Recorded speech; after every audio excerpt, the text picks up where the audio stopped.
So there's a stitch in the Bernina that years ago I was playing around with and manipulated it so much that it turned into my favorite applique stitch.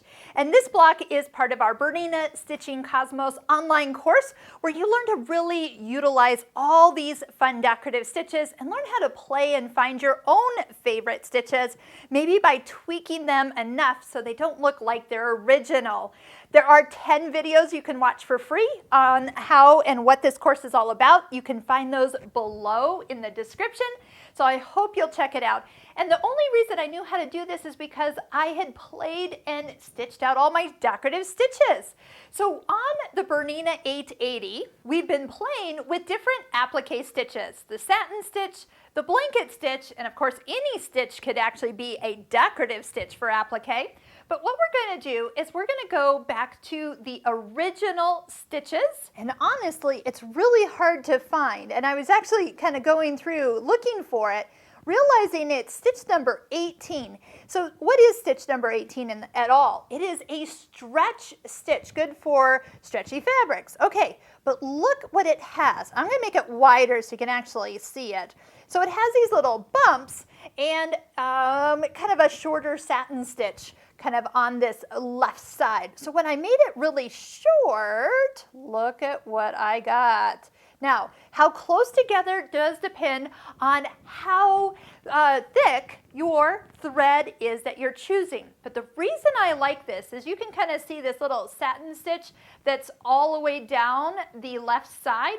That can cover up a raw edge. And then this little kind of extra spike to the side is almost just like that little extra pop. So I'm going to just kind of bring the stitch length down just a little bit closer. And then you can also kind of adjust how wide you want that.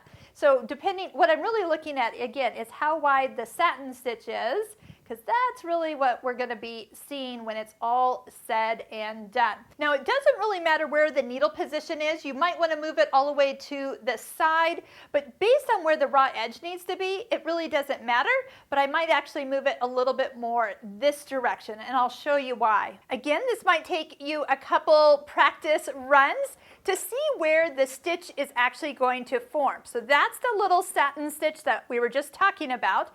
And we want to catch just that raw edge. So your viewing is really those stitches right there, and then you get the bonus stitch as it goes all the way out to the side. So inside stitches, bonus stitches, and that is my favorite stitch for applique. And I love this with variegated thread because it really starts to pop as the colors change. So this will give you a little idea. We'll just go ahead and stitch all the way down.